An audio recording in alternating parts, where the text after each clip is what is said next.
रागे सदा भगवती मनसा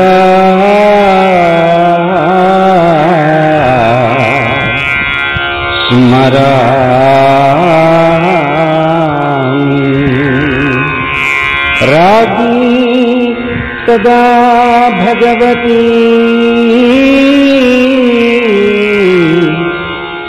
वचसा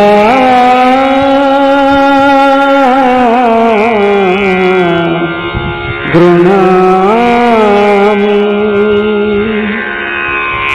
रागी सदा भगवती शिरसा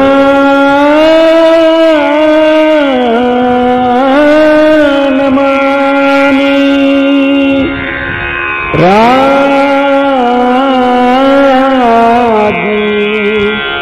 सदा भगवती शरणं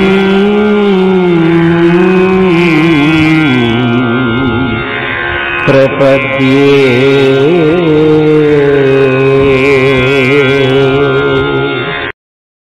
శుభం. కేవల జగన్మాత శక్తి చేత అనేక స్వరూపాలుగా ప్రకటించబడేటువంటి మీ అందరికీ, మనందరిలో ఉన్నటువంటి ఆ ఏకైక జగన్మాత శక్తికి కూడాను ఆత్మపూర్వకమైనటువంటి ప్రణామాలని అర్పణ చేసుకుంటూ శ్రీమత్ త్రిపుర సుందరీ దేవి లలిత పరాభట్టారిక శ్రీ యంత్రము, అదేవిధంగా శ్రీ విద్య, ఈ మూడు కూడాను ఎలా సమగ్ర స్వరూపాన్ని సంతరించుకుంటాయి, ఈ మూడిటిని కూడా సమన్వయం చేసుకున్నప్పుడు మనం జగన్మాత పట్ల మనకు ఉండేటువంటి సమగ్ర భక్తిభావం అనేటువంటిది ఏ రకంగా ప్రతిబింబిస్తుంది అనేటువంటి సత్సంగ శీర్షికల్లో మనము పోయిన వారం నుంచి మొదలు పెట్టుకున్నాం. అంతకుముందు ఉపోద్ఘాతం చెప్పుకున్నాము. పోయిన వారం ఇంతకుముందు సత్సంగంలో జగన్మాత లలిత రహస్య సహస్రనామ స్తోత్ర ప్రతిపాదితమైనటువంటి బ్రహ్మాండ పురాణాంతర్గతంలో ఉన్నటువంటి జగన్మాత యొక్క తత్వాన్ని మనం విభాగం చేసుకుంటూ నామాలన్నీ కూడాను అనేక చోట్ల ప్రస్తావించబడినవన్నీ కూడా ఒక సమన్వయం చేసుకుంటూ జగన్మాత యొక్క తత్వాన్ని అర్థం చేసుకునే ప్రయత్నం చేస్తూ వస్తున్నాము. అందులో భాగంగా నాకు గుర్తున్నంత వరకు కూడాను మనము పోయినసారి పూర్ణ అనే నామం దగ్గర చెప్పుకున్నాము. జగన్మాత యొక్క విశ్వతత్వం గురించి అక్కడ మనము చెప్పుకుంటూ వచ్చాము. పూర్ణ పూర్ణస్య పూర్ణమాదాయ పూర్ణమేవావశిష్యతే అంతవరకు చెప్పుకున్నట్టు గుర్తున్నారు. ఉన్నదంతా కూడా పూర్ణమే. ఆ పూర్ణంలోంచి ఉన్నది వచ్చింది కూడా పూర్ణమే. ఈ పూర్ణాన్ని తెలుసుకుంటే ఆ పూర్ణమే మిగులుతూ ఉన్నది.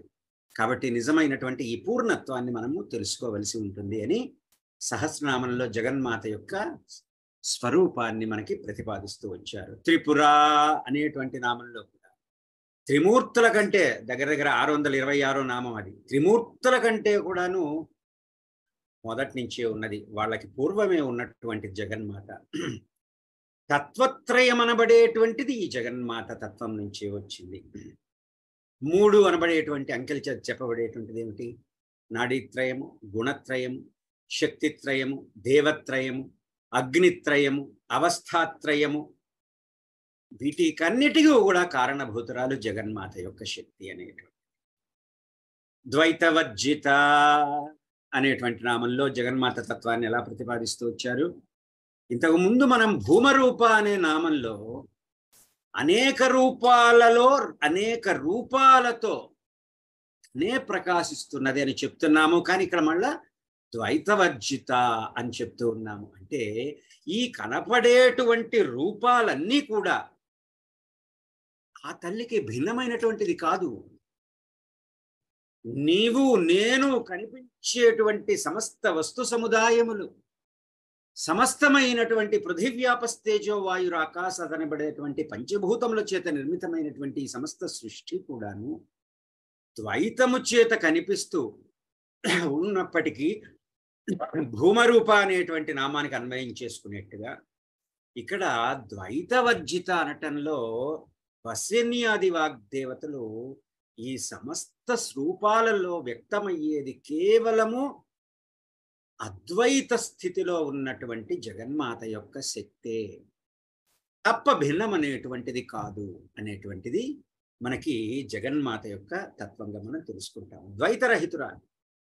ద్వైత ధర్మాలన్నీ కూడా అనిత్యాలు, అశాశ్వతాలు అనేటువంటిది మనకి ఇందుట్లో మనం తెలుసుకోవాల్సి ఉంటుంది. ఇవన్నీ కూడాను అనేక చోట్ల సహస్రనామాలలో అనేక చోట్ల వేరువేరుగా చెప్పారు ఈ నామాలు, ఒక వరుసలో లేకుండా. అందుకని ఇవన్నీ ఒక చోటికి క్రోడీకరించుకుంటున్నాము. అంటే జగన్మాత యొక్క విశ్వతత్వము, సూక్ష్మతత్వము అనేటువంటిది ఇక్కడ మనం తెలుసుకుంటున్నాము. ద్వైతవర్జిత అంటే ఒకప్పుడు ద్వైతం ఉండి దాని తర్వాత లేకపోవటం అనేటువంటిది కాదు. అసలు ద్వైతం అనబడేటువంటిది virtual reality. It is a reflection. అంటే ఈ ద్వైతం అనేది అద్వైతానికి మనకు ఒక ప్రతిబింబంలాగా కనిపించేది తప్పితే ఉన్నదే అద్వైతం అనేటువంటిది ఇక్కడ జగన్మాత యొక్క తత్వం. ఎటువంటి భేదాలు లేనటువంటిది జగన్మాత అనేటువంటిది మనం ద్వైతవర్జితాలో తెలుసుకుంటూ సర్వోపాధి వినిర్ముక్త అనేటువంటి ఒక నామం చెప్పారు. జగన్మాత తత్వాన్ని మనం అర్థం చేసుకోవటానికి నేను మళ్ళీ పునః ఇది నేను ప్రస్తావిస్తూ ఉంటాను. జగన్మాత యొక్క తత్వాన్ని అర్థం చేసుకోవటానికి ఈ నామ సహస్రనామము అనబడేటువంటిది శ్రీ విద్యతోటి, శ్రీ యంత్రంతో అన్వయం చేసుకోబోతూ ఉన్నాము. అందులో ప్రథమంగా మనము జగన్మాత యొక్క విశ్వతత్వాన్ని మనము తెలుసుకునేటువంటి ప్రయత్నం చేస్తున్నాము. సర్వోపాధి వినిర్ముక్త, సర్వ విపాధులకి సంబంధం లేనటువంటిది అనేటువంటిది. ఇప్పుడు రజ్జు సర్ప భ్రాంతి అనేటువంటిది మనకి వేదాంతంలో ఎలా చెప్పబడుతుందో, అంటే తాడు యందు పాముని తాదాత్మ్యం ఆవరణ వల్ల మనం పొందినప్పుడు అది ఎట్లా మాయాపూరితంగా అబద్ధమై ఉంటుందో, అదే విధంగా జగన్మాతకి ధర్మము అనబడేటువంటి ఒక ద్వైత స్థితిలో ఉన్నటువంటి ఒక భావన ఏదైతే ఉందో జగన్మాతకు అది అసంబద్ధం, అది అబద్ధమే. నిజానికి ఆశ్చర్యం కలిగించవచ్చు ఈ మాట. అసలు జగన్మాతకి ఎటువంటి ఉపాధులు లేవు. జగన్మాత శక్తికి అద్వైతమూర్తి. ఉపాధులు ధర్మాలు ఎప్పుడు వస్తాయి? అధర్మాలు, పాపకర్మలు, అదేవిధంగా మనకి దుష్కర్మలు అనబడేటువంటివి ఉన్నప్పుడే ధర్మం అనేటువంటిది వస్తుంది. సర్వధర్మం ఎల్లప్పుడూ ధర్మంగా ఉండేటువంటిదే జగన్మాత అనేటువంటిది మనం ఇక్కడ అర్థం చేసుకునేది. అద్వైత స్వరూపిణి. ఉపాధులు, ఎటువంటి ఉపాధులు లేకుండా ఉన్నటువంటిది జగన్మాత. మిథ్యా జగదధిష్ఠాన,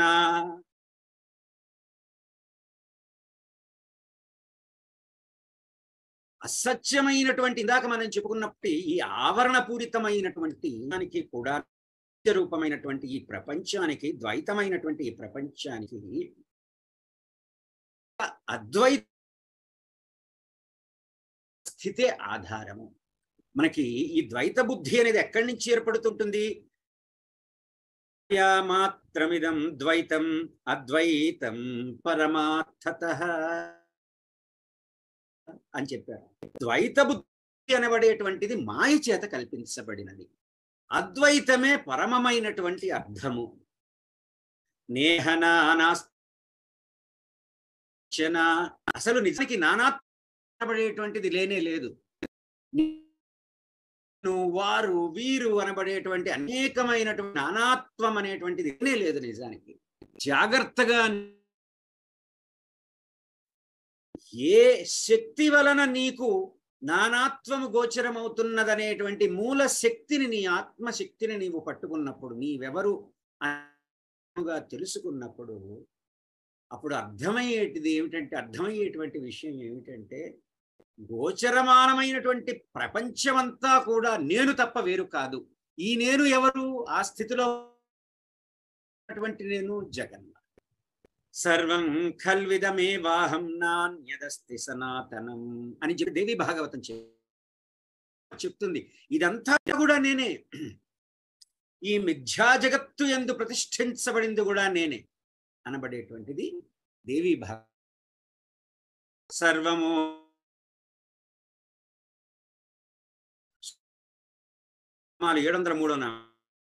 గురుజీ కొంచెం టెలికాస్ట్ లో లాగ్ వస్తుంది గురుజీ.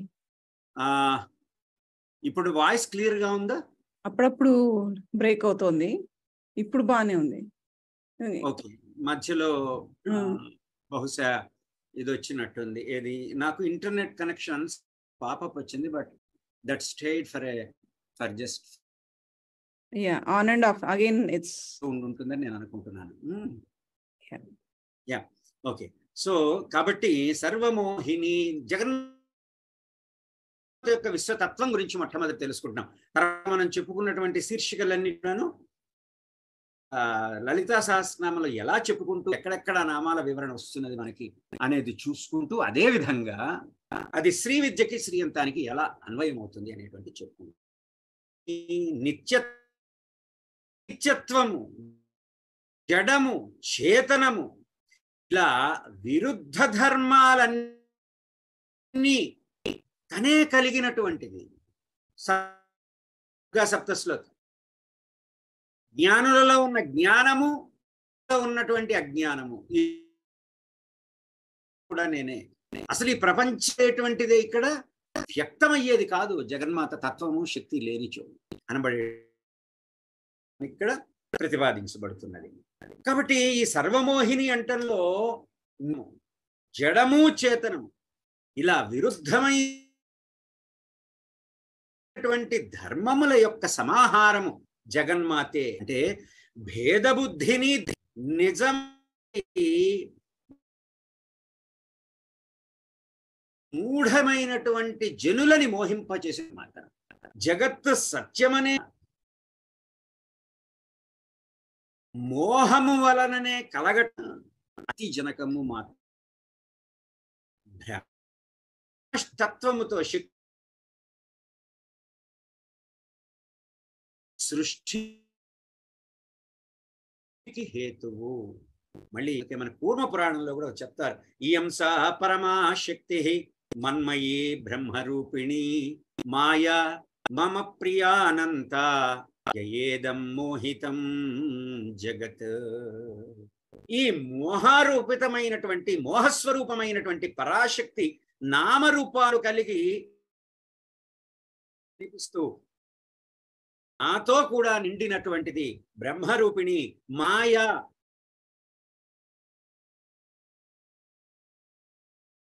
అంతము లేనిది ఆమె చేతబడుతూ ఉన్నది అనేటువంటిది మనము జగన్మాత యొక్క స్వరూపముగా.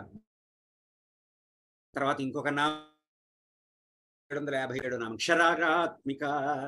సర్వభూతములు కూడాను క్షరములు అంటే నశించిపోయేటువంటి, అందుట్లో ఉండేటువంటి కూటస్థుడు అక్షరుడు, నాశనము లేనటువంటి వాడు.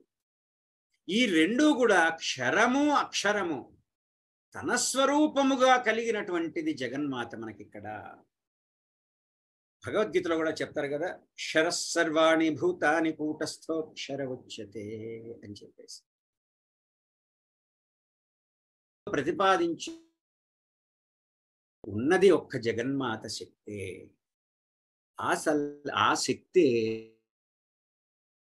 ఆ తత్వమే, ఆ జగన్మాతే, ఆ పరమేశ్వరి అనేక స్వరూపాలుగా వ్యాపించి మన యొక్క దేహము ఉపాధిని పొందిన తర్వాత మనము భేదభావాలని ఏర్పరచుకొని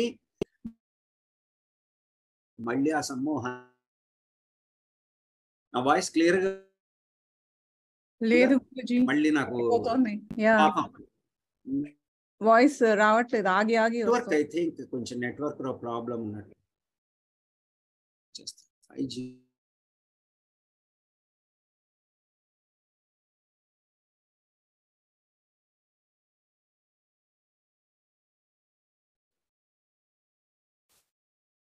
ఇప్పుడు ఎలా ఉంది? ఇప్పుడు వినిపిస్తుందా? అంటే యా టెలికాస్ట్ లో కొంచెం నా మాట వినిపిస్తుందా? మాట వినిపిస్తుంది, ఇప్పుడు వినిపిస్తుంది. సరే, కాబట్టి ఈ విశ్వతత్వమైనటువంటి జగన్మాత స్వరూపాన్ని లలితా సహస్రనామాల్లో వసిన్యాది వాగ్దేవతలు ఎలా ప్రతిపాదించారు, దాన్ని వ్యాసుల వారు బ్రహ్మాండ పురాణాంతర్గతంగా మనకి ఎలా చెప్పారు, హయగ్రీవ అగస్త్య సంవాదంగా అనేటువంటి తెలుసుకుంటున్నాం జగన్మాత యొక్క తత్వాన్ని. సర్వగా ఇక్కడ చూడండి, ఇది ఒక నామం ఇంతకుముందు చెప్పుకున్నాం. ఏమిటది? దేశకాల పరిచ్ఛిన్న. దానికి ఒక రకంగా ఇది వివరణ అనుకోవచ్చు ఈ సర్వగా అనేది. సర్వ వస్తువులని కూడా అభేదము చేత పొందుతూ ఉన్నది ఈ జగన్మాత. ఇది జగన్మాత. జగన్మాత ఒకసారి శ్వేత పర్వతాలలో తపస్సు చేసుకుంటూ ఉంటే బ్రహ్మ ప్రత్యక్షమయ్యి వరమును కోరుకోమని చెప్పి అడిగాట. జగన్మాత అప్పుడు, నేను ఒక చోట ఉండటానికి ఒప్పుకోను, నేను సర్వగతమై ఉండాలి అని వరమునివ్వు అని చెప్పి కోరుకున్నది అని చెప్పి మనకి ఆ పురాణంలో చెప్పారు. అదేవిధంగా ఈ వరాహ పురాణంలో ఒక కథారూపంలో కూడా చెప్పబడుతూ వచ్చిందనమాట. అప్పటి నుంచి కూడాను జగన్మాత సర్వాంతర్యామిని అన్ని క్షేత్రములందు, అంటే అన్ని దేహాల యందు. మనకి లలితా సహస్రనామాల్లోనే మనకి షట్చక్ర ప్రతిపాదనలో జీవోద్భవం అనేటువంటిది ఎలా జగన్మాత ఏ స్వరూపాల్లో మనకి దర్శనమిస్తూ ఉంటుంది, ఆ శక్తి ఎలా ఉంటుంది అనేది చెప్పుకున్నాం. అవన్నీ కూడా మనకి ముందు ముందు రాబోతాయి. కాబట్టి అన్ని క్షేత్రాలలో సర్వాంతర్యామినిగా ఉన్నటువంటిది జగన్మాతే. అంటే దేనికి వేరు కానటువంటి పరబ్రహ్మ శక్తి కేవలము జగన్మాతే. కల్పనారహిత 58వ కల్పనారహిత అంటే వాసనామయములైనటువంటి దృశ్యమానమైనటువంటి జగత్తు యొక్క వీచికలు అనబడేటువంటిది లేనటువంటిది. ఎందుకంటే ఈ వాసనామయాలైనటువంటి దృశ్యమాన జగత్ అనబడేటువంటిది కేవలము మనోకల్పితాలు. తెలియకుండా దానికి మనము ఆ మనోకల్పితానికి వశమైపోతున్నాము అవిద్య చేత. అందుకే అష్టావక్ర గీతలో ఒక మాట చెప్తారు, మయ్యనంతే చిదాంబోధౌ ఆశ్చర్యం జీవ వీచ్య ఉద్యంతి ఘ్నంతి ప్రవిశంతి స్వభావతః.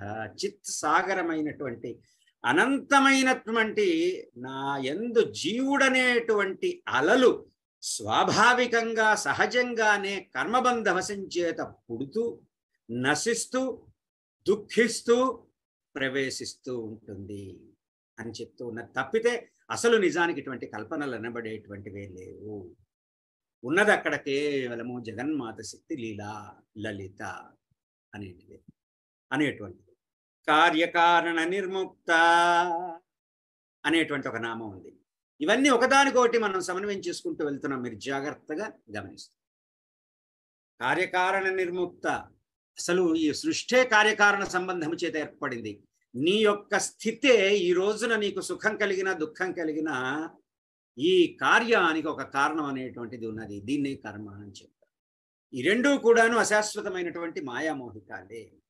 ఇక్కడ జగన్మాత కార్యకారణ నిర్ముక్త అని చెప్తూ ఉన్నారు 862వ నామంలో జగన్మాతకి. కార్యములు ఏమిటి? తత్వాలైనటువంటి మహత్, అహంకారాలు, పంచభూతాదులు.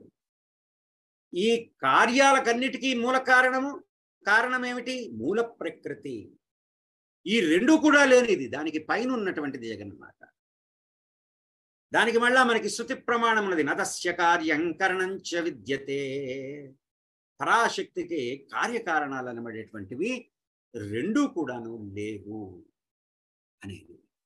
అందుచేతే 890 నామం అయోని యోని నిలయ కాంట్రడిక్టరీగా ఉంటాయి చూడటానికి, భేదంగా. కానీ అక్కడ ఏకత్వ భావనతో గమనిస్తే మనకి అద్వైతమైనటువంటి అయోనిహి యోని నిలయ అనేటువంటి దానికి మళ్ళీ ద్వైత భావన చెప్పేదానికి సమన్వయం ఏర్పడుతుంది. అయోనిహి, యోని అంటే స్థానము, ఎటువంటి స్థానము లేనిది అని చెప్తున్నారు ఇక్కడ వసనీయాది వాగ్దేవతలు. ఎటువంటి స్థానము లేకపోవటం అంటే కారణము లేనటువంటిది జగన్మాత. మళ్ళీ అయోనిహి అన్న తర్వాత దాని తర్వాత నామంలోనే 895వ నామంలోనే యోని నిలయ అన్నారు వసనీయాది వాగ్దేవతలు. అంటే ప్రకృతి పరబ్రహ్మానికి జగన్మాత శక్తికి నిలయము. అద్వైత జగన్మాత పరాశక్తి యొక్క ప్రకృతి తత్వమే ఈ యోని నిలయ అనేటువంటి ప్రకృతి తత్వం. ఇందులోనే లోకాలన్నీ కూడా లయమైపోతూ ఉన్నాయి. జగత్కారణభూతులైనటువంటి బ్రహ్మ విష్ణు మహేశ్వర రుద్రులు కూడాను ఇదే లయస్థానం. ఇది శ్రీచక్రంలో ఉన్నటువంటి బిందువుకి సమానం. ఇదే పరాశక్తి. త్రికోణ చక్రం అనబడేటువంటిది 8వ వారణ అనేటువంటిది యోని. అందుట్లో ఉండేటువంటి బిందు స్వరూపిణి ఈ పరాశక్తి తత్వమైనటువంటి జగన్మాత. ప్రతిష్ఠ అని ఒక నామం చెప్పారు. సకల జగత్తులకి కూడా అధిష్టాత్రి జగన్మాత. శృతివాక్యం ఉంది మనకి ఒకటి, విశ్వస్య జగతః ప్రతిష్ఠ, సమస్త జగత్తులకి కూడా ఆధారమైనటువంటిది జగన్మాత. ప్రతిష్ఠ సర్వభూతానాం ప్రజ్ఞేశ పరమేశ్వరి. సర్వ వస్తువులకి, సర్వ సముదాయాలకి, ప్రాణులకి కారణమైనటువంటి ఈ ప్రజ్ఞే పరమేశ్వరి అని చెప్పబడుతుంది. పరంజ్యోతి, ఇది 806వ నామం. అన్నిటికంటే గొప్పదైనటువంటి పరబ్రహ్మాత్మకమైనటువంటి జ్యోతిస్వరూపిణి. మనకి తద్దేవ జ్యోతిషాన్ జ్యోతి ఆయుర్హోపాసతే మృతం. జ్యోతులన్నిటికీ కూడాను గొప్పదైనటువంటి జ్యోతి పరంజ్యోతి. అది మరణరహస్య పరంజ్యోతిని మరణరహితమైనటువంటి ఆయుష్ కోసం దేవతలంతా కూడా ఉపాసిస్తున్నారు అనేటువంటిది మనకి బృహదరణ్యకోపనిషత్తులో చెప్పబడింది. ఇలా తద్దేవ జ్యోతిషాం జ్యోతి ఆయుర్హోపాసతే అమృతం. న తత్ర సూర్యో భాతి న చంద్రతారకం నేమ విద్యుతో భాంతి కుతో యమగ్ని. కఠోపనిషత్తులో చెప్పాను. అక్కడ సూర్యుడు కానీ, చంద్రుడు కానీ, నక్షత్రాలు కానీ, విద్యుత్తు కానీ ఇంకా అవసరమే లేదు. వీటన్నిటికీ వెలుగునిచ్చేటువంటిది పరంజ్యోతి, ఈ జగన్మాత యొక్క శక్తి తత్వమే అనబడేది. పరంధామ అన్న తర్వాత నామం. సమస్త శ్రేష్టమైనటువంటి ధామము జగన్మాత. భగవద్గీతలో చెప్తారు, నతద్భాసయతే సూర్యో న శశాంకో న పాపక యుద్గత్వా న నివర్తంతే తద్ధామ పరమం మమ. ఆ జ్యోతిని సూర్య చంద్రాగ్నులు ప్రకాశింపజేయలేరు, వాళ్ళు ప్రకాశింపజేయలేరు. స్వయం ప్రకాశకమైనటువంటిది. కానీ సమస్తమైనటువంటి సౌరమండలాలకి కూడాను ఆ ప్రకాశాన్ని ఇచ్చేటువంటి శక్తి ఆ పరాశక్తి నుంచి, ఈ పరంజ్యోతి అనబడేటువంటి జగన్మాత తత్వాన్ని నుంచి మనకి లభిస్తూ ఉన్నది. ఇక్కడ చెప్తుంది ఆ పరంజ్యోతి ఎవరో కాదు, నేనే, నా స్వరూపమే, నా ఉనికి, నా ధామమే, ఇది నా స్థానము. తద్విష్ణో పరమం పదం, అది విష్ణువు యొక్క పరమపదము అనేటువంటిది మనకి చెప్పారు. ఇవన్నీ కూడా నామభేదాలే ఉన్నప్పటికీ ఉన్నటువంటి తత్వం అక్కడ. సైషా మహేశ్వరి గౌరీ మమ శక్తిర్నిరంజన శాంత సత్య సదానంద పరమం పదమితి శృతి. నా శక్తి అయినటువంటి మహేశ్వరి, గౌరీ, నిరంజన, శాంత, సదానంద. జగన్మాతే పరమపదము అనబడేటువంటిది ఇక్కడ మనకి ప్రతిపాదించబడింది. సహస్రనామం. మళ్ళీ నాకు అన్స్టేబుల్ అని వచ్చింది. ఇప్పుడు బాగానే ఉండింది గురుజీ, ఇప్పుడేం కాదు. ఓకే, మళ్ళీ జస్ట్ నాకు అన్స్టేబుల్ అని వచ్చింది. ఓకే. పరమాణు అని 808వ నామంలో చెప్పారు. పరమమైనటువంటి అణురూపము కలిగినటువంటిది. అణోరణీయాన్ అని చెప్పారు మనకి. అంటే అణువు కంటే కూడా సూక్ష్మమైనటువంటిది జగన్మాత. తెలుసుకోవటానికి సాధ్యం కాదు. మనస్సు బుద్ధుల చేత తెలుసుకునేటువంటి దానికి సాధ్యం కాదు. పరాత్పరా తర్వాత నామంలోనే 809లో బ్రహ్మ విష్ణు రుద్రాదుల కంటే శ్రేష్టమైనటువంటిది జగన్మాత. అప్రమేయ 413వ నామం. ఇంత అని కొలవటానికి కానీ చెప్పటానికి కానీ వీలు కానటువంటిది జగన్మాత. స్వప్రకాశ, ఆత్మస్వరూపంగా తనకు తానుగా ప్రకాశించుకునేటువంటి, తనకు తానుగా వెలుగొందేటువంటిది జగన్మాత అనబడేటువంటిది మనకి ఇక్కడ తెలుస్తుంది. కాష్ఠ అని చెప్పారు. ఇప్పుడు వరకు మనం వేదాంతం చేత ప్రతిపాదించబడినటువంటి జగన్మాత, సర్వవేద స్వరూపిణి అయినటువంటి జగన్మాత, జగన్మాతని చూచుట చేత కాదు జ్ఞానము చేత ఎలా ప్రతిపాదిస్తున్నారో ఇక్కడ మనం తెలుసుకుంటూ ఇప్పటి వరకు కూడాను. తర్వాత స్థూల భావంతో ఎలా తెలుసుకుంటామనేది మళ్ళీ ఇదే నామాల్లో చెప్పారు. వాటిలో కూడా మెల్లిగా ఒక క్రమ పద్ధతిలో వెళుతూ వెళ్దాం. ఇక్కడ కాష్ఠ అనేటువంటి మాటలో ఇప్పటి వరకు మనం పరిశీలించినటువంటి వేదాంత శృతి ప్రమాణికమైనటువంటి వాక్యాల చేత నిరూపించబడినటువంటి పరతత్వమే కాష్ఠ అనబడేటువంటి నామానికి అర్థం. కఠోపనిషత్తులో చెప్తారు, సా కాష్ఠ సా పరాగతి, అదే పరాకాష్ఠ, పరమగతి. ప్రతీతం వా అప్రతీతం వా సదసత్య పరశివ ఇది వేదాంత వాక్యానాం నిష్ఠా కాష్ఠేతి కథ్యతే.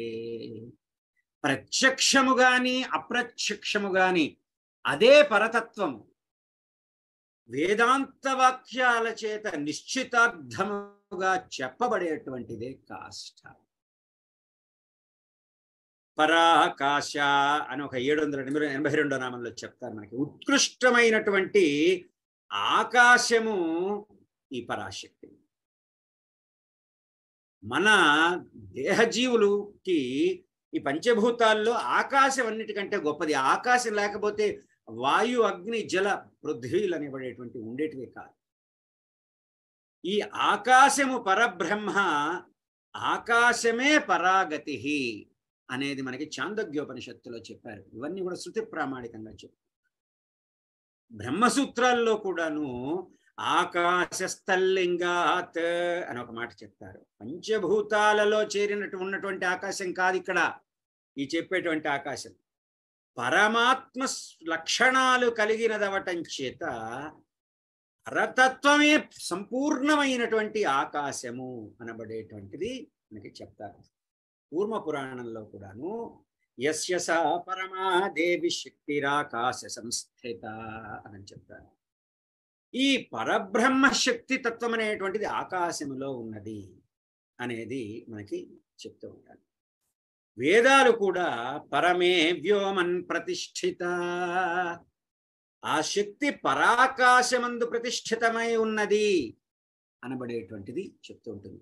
ఇదంతా కూడా ఇప్పటి వరకు కూడా జ్ఞానంగా అన్వయించుకుంటున్నాము. ఎందుకంటే మనము నిత్యము మనం చూసేటువంటి అనేక జీవజాలాలని చూసి మనల్ని ఆకర్షించి ఒక స్వరూపంగా ఇంకా మనం అక్కడ దాకా రాలా. అసలు ఈ స్వరూపాన్ని అన్వయించుకోగల శక్తినిచ్చినటువంటి ఈ దేహానికి, అదేవిధంగా ఈ అంతఃకరణాలకి అయినటువంటి మనోబుద్ధి చిత్తహంకారాలకు కూడా కారణభూతమైనటువంటి చైతన్య శక్తి యొక్క గొప్ప జ్ఞానాన్ని మనం మనస్సు ద్వారానే తెలుసుకునే ప్రయత్నం చేసి దాన్ని పదే పదే విచారణ చేయటం ద్వారా ఆ శక్తి వైపుకి మనల్ని మనము తిప్పుకునేటువంటి ప్రయత్నముగా చేస్తూ ఉన్నాం. పరా పరా అనేటువంటి ఒక నామం చెప్పారు 790. పర అపర అనేటువంటి ఈ రెండు శబ్దాలకి ప్రతిపాద్యమైనటువంటి స్వరూపము కలిగినటువంటిది జగన్మాత. పర అపర స్వరూపాలు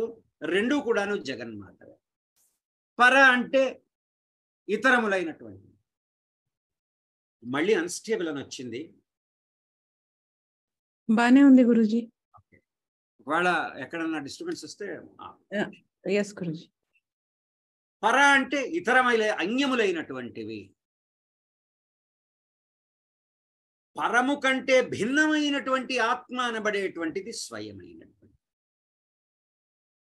పరము అంటే ఉత్కృష్టమైనటువంటిది, అపరము అంటే నికృష్టమైనటువంటిది. రాశక్తి కేవలము పరబ్రహ్మమే, శబల బ్రహ్మము అని రెండు రకాలుగా చెప్పబడుతూ ఉంటుంది. ఇక్కడ పరా అపర అనేటువంటి జగన్మాత నామంలో కనిపించేటువంటి ద్వైతము అంటే ఉత్కృష్టము నికృష్టము అని మన బుద్ధికి గోచరించేది అంతా కూడా ఆ జగన్మాత యొక్క శక్తి యొక్క విలాసమే తప్ప వేరు కాదు. నిష్క్రియా విధి జగన్మాతకి జగన్మాతకి విధి నిషేధాలు లేవు. జగత్తు యొక్క సృష్టికర్త కూడా ఆమె జగన్మాతే, కారణం కూడా జగన్మాతే. సృష్టి చేయటానికి జగన్మాతకి ఎటువంటి సహాయం కూడాను అవసరము లేదు అనబడేటువంటిది ఈ నామంలో చెప్పుకోవచ్చు. నిష్క్రియ అంటలో జగత్తుని నిర్మించింది కాబట్టి, జగత్తులో వ్యాపించింది కాబట్టి, మరి అక్కడ క్రియాస్వరూపిణే కాదు, నిష్క్రియ. ఎందుకు? కార్యకారణములు అనబడేటువంటివి లేవు. సృష్టి అనేబడేటువంటిది నిర్వహించడానికి జగన్మాతకి ఇంకొక సహాయం అనబడేటువంటిది అవసరమే లేదు. నిష్పరిగ్రహ అనేటువంటి ఒక నామం, ఇది 183వ నామం. దేన్ని స్వీకరించవలసినటువంటి అవసరమే లేదు జగన్మాతకి. పరిగ్రహించవలసినటువంటిది వస్తు అవసరమే లేదు. ఇంకే మనం ఎన్నో సందర్భాల్లో చెప్పుకుంటాం, మనం చేసుకునేటువంటి పూజల్లో మనం భక్తి భావన చేత మనం వైభవంగా చేయవచ్చు, కానీ అది మనల్ని గర్వానికి దారితీయకూడదు. నేను పెద్ద పెద్ద పందిళ్ళు వేసి చేశాను, పెద్ద పెద్ద వస్తువులు కొని పెట్టి వేశాను అనేటువంటి గర్వానికి కూడితే అది మళ్ళీ మాయాపూరితమైనటువంటి స్వభావం అవుతుంది. అందు భక్తి అనబడేటువంటిది ఎప్పుడు కూడా ఉండజాలదు. ఎందుకు? అసలు ఆమె స్వీకరించవలసింది ఏమీ లేదు. ఎందుకు అవసరం లేదు? ఉన్నదంతా కూడా ఆ జగన్మాతే కాబట్టి. నేను స్వీకరిస్తావా? ఎప్పుడన్నా స్వీకరించలేము కదా. ఎందువల్ల? నీవు ఉన్నది నీకు అవసరం లేదు కాబట్టి. ఉన్న సమస్తమైనటువంటి జగత్తు కూడా జగన్మాతే కాబట్టి ఆమె నిష్పరిగ్రహ, ఆమెకు అవసరము లేదు అనబడేటువంటిది. అన్నీ కూడా తనే అయినప్పుడు తీసుకొనటం అనేటువంటిది ఇంకేముంటుంది అక్కడ అనబడేటువంటి జగన్మాత యొక్క తత్వంగా మనము అర్థం చేసుకోవాలి. నిస్తులా, ఇంకొకళ్ళతోటి పోల్చి చెప్పటం అనబడేటువంటిది లేదు. ఉపమానము లేనటువంటిది జగన్మాత. హేతుదృష్ట అంతవర్జిత అని శృతి వాక్యం. ఉపమానము లేనటువంటిది లేదు. దృష్టాంతాలు కానీ కారణాలు వెతికి ఇదిగో ఫలానా హేతువు, ఫలానా దీని వలన దాని వలన అనేటువంటి కొలమానాలు కానీ వీటన్నిటి నుంచి కూడా వర్జించబడినటువంటిది జగన్మాత. హేయోపాదేయవర్జిత, ఇది మళ్ళీ 304వ నామానికి మనకి సమయం పడుతుంది. ఇష్టాలు కానీ నింద్యము అనింద్యాలంటూ కూడా ఏమీ లేవు. ఉండేవన్నీ జీవులకే. కర్మవశం చేత ఇష్టాలును నింద్యాలు కూడాను, అంటే తిట్టించుకున్నానే బాధపడటము, ఇవన్నీ కూడాను. ప్రవృత్తి నివృత్తులు అనబడేటువంటివి లేవు జగన్మాతకి. దీని తర్వాత 623వ నామంలో మనం చూడాలి కేవల అని. ఆ విభాగంలో చూసుకుంటే జగన్మాత యొక్క విశ్వతత్వాన్ని మనం చూస్తూ పోతే కేవల ఇక్కడ ఈ నామానికి మనం సమన్వయం చేసుకోవాలి. మళ్ళీ ఏ ధర్మాలు కూడా లేనందువలన ఒక్కరే ఉన్నటువంటి శక్తి, తను ఒక్కతే ఉన్నటువంటి శక్తి. నిద్రపోతూ ఉన్నావు, ఎవరున్నారు నీతో? సుషుప్తి అవస్థలో ఎవరూ లేరు. నేను కూడా ఉన్నాననేటువంటి ఎరుక కూడా లేనటువంటి స్థితి అది. కానీ లోపల ఉన్నటువంటి చైతన్యం అనేటువంటిది అది ఉన్నటువంటి స్థితే. అది కేవల స్థితి అనబడేటువంటిది మనము అర్థం చేసుకోవాల్సి. ధర్మ వివర్జిత, ధర్మాలు అధర్మాలు అనబడేటువంటివే అంటావు జగన్మాత. విహిత ధర్మాలు అవిహిత ధర్మాలు ఈ రెండు లేనటువంటివి. కారణం ఏంటంటే ఈ రెండు కూడా లేనటువంటిది. మళ్ళా నాకు వచ్చింది ఇంకొకసారి, సరే నీవే. కాబట్టి ఇక్కడ ఇష్టముని నీకు ఒక వస్తువు పట్ల ఇష్టాన్ని పొందించినప్పుడు అదొక ధర్మంగా మారుతుంది. అయిష్టాన్ని కల్పిస్తే అదొక అధర్మంగా మారుతుంది. కాబట్టి విహిత ధర్మాలు నిషిద్ధ ధర్మాలు రెండూ కూడాను బుద్ధి చోదన చేత కలిగేటువంటి లక్షణాలే. ఇవి రెండూ కూడాను మనకి బంధము యొక్క లక్షణాలే అవుతాయి. మనకి ఇందుట్లో విహిత ధర్మము నిషిద్ధ ధర్మము, ఇందుట్లో మనకి రెండూ కూడా ఒకటి బంధము, ఒకటి మోక్షాన్ని కలగజేసేటువంటి, ఒకటి విషం లాంటిది, ఒకటి అమృతం లాంటిది. కానీ ఈ రెండు కూడా లేదు. నీకు విషం ఉన్న చోట అమృతం కావాల్సి ఉంటుంది. అమృతం అనేటువంటి భావన ఉన్న చోట విషము యొక్క స్వభావం అనేటువంటిది నీకు అనుభవంలో అవగతమై ఉంటుంది. ఈ రెండూ కూడా లేనటువంటి పైన ఉన్నటువంటి స్థితి జగన్మాత అనబడేటువంటిది మనకి ఈ నామంలో ధర్మాధర్మ వర్జిత అనేటువంటి జగన్మాత యొక్క విశ్వతత్వంలో మనం చెప్పుకోవలసి ఉంటుంది. మనకి న నిరోధో న చోత్పత్తి న బంధో న చ సాధక న ముముక్షు న వైముక్తి ఇత్యేష పరమార్థత. లయము లేదు, పుట్టుక లేదు, బంధము లేదు, సాధకము గాని లేదు, మోక్షము యొక్క ఆశ కూడా లేదు.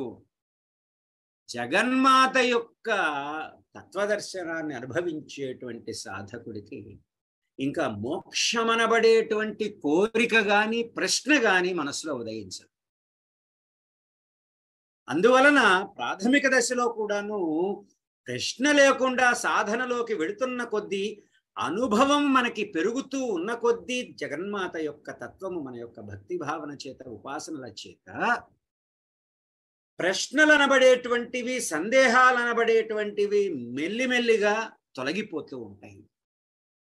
ఆ సమయంలో ప్రశ్నలు సందేహాలు వచ్చిన వాటిని కొంచెం కించిత్ పక్కన పెట్టి అనుభవంలో రమించటం అనబడేటువంటిది ముఖ్యమవుతుంది సాధనలో. కాబట్టి ఇక్కడ జగన్మాత తత్వానికి లయము లేదు, పుట్టుక. పుట్టుక ఉంటే లయం ఉంటుంది, లయం ఉంటే మళ్ళీ తిరిగి పుట్టుక. బంధం అనేటువంటిది లేదు, సాధించవలసిందంటూ ఏమీ లేదు, మోక్షం అనబడేటువంటి ఆశ లేదు, అసలు మోక్షమే లేదు. ఇదే పరమార్థము అనేటువంటిది మనకి చెప్పబడింది.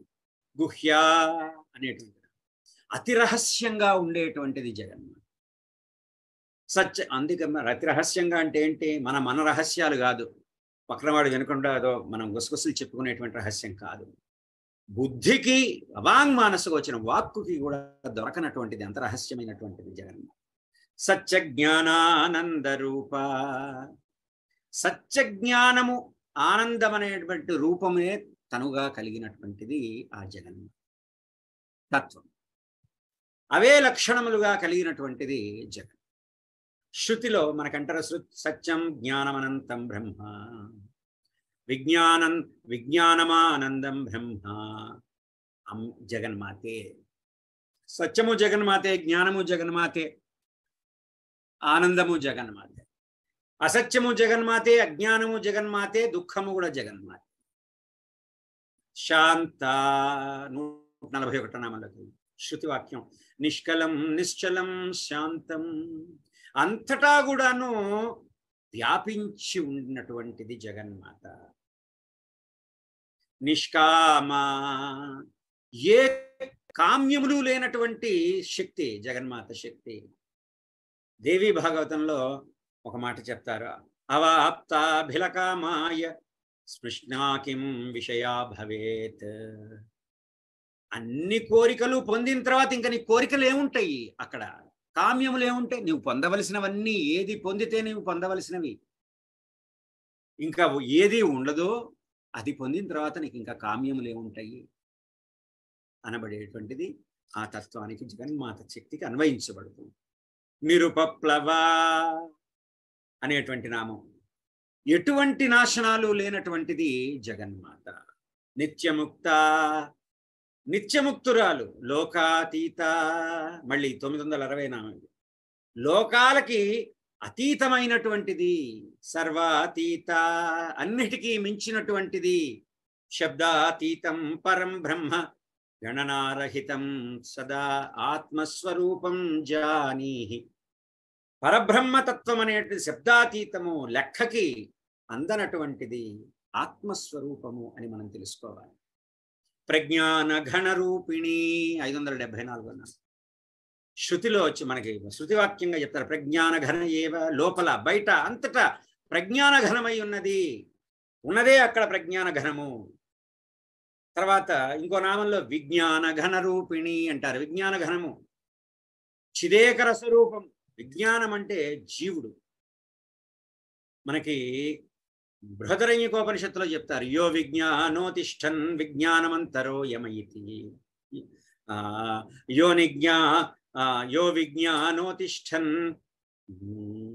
విజ్ఞానోతిష్టన్ విజ్ఞానమంతరో యమయతి. ఎవరు విజ్ఞానమంతంతా కూడా ఉంటూ కూడా విజ్ఞాన రూపుడే అవుతూ ఉన్నాడు. అదే జీవుడు పరబ్రహ్మతత్వమైనటువంటి జగన్మాత యందు అంతర్యామి, జీవుడు బ్రహ్మమునందు అంతర్యామిగానే ఉన్నట్టుగా భావన చేయవచ్చు. సమస్త జీవులు బ్రహ్మమునందు అంతర్యాములే, జగన్మాత యొక్క అంతర్యామిగానే ఉన్నాము, జగన్మాత యొక్క స్వరూపములుగానే ఉన్నాము. జగన్మాత చైతన్య స్వరూపిణి, సమస్త జీవుల యొక్క సమష్టితత్వమైనటువంటి హిరణ్య గర్భరూపిణి, జీవ సమష్టి రూపిణి అనబడేటువంటిది మనం తెలుసుకోవాల్సి. కాబట్టి ఎప్పుడైతే ఈ జగన్మాత తత్వం అనబడేటువంటిది మనకి తెలుస్తుందో, మనము శ్రీ విద్య సాధన చేస్తున్నా, శ్రీయంత పూజనం చేస్తున్నా, ఉపాసన చేస్తూ ఉన్నా, లలితాపారాయణ చేస్తూ ఉన్నా, ఒకరి మీద అసూయ ద్వేషాలు కలుగుతాయా?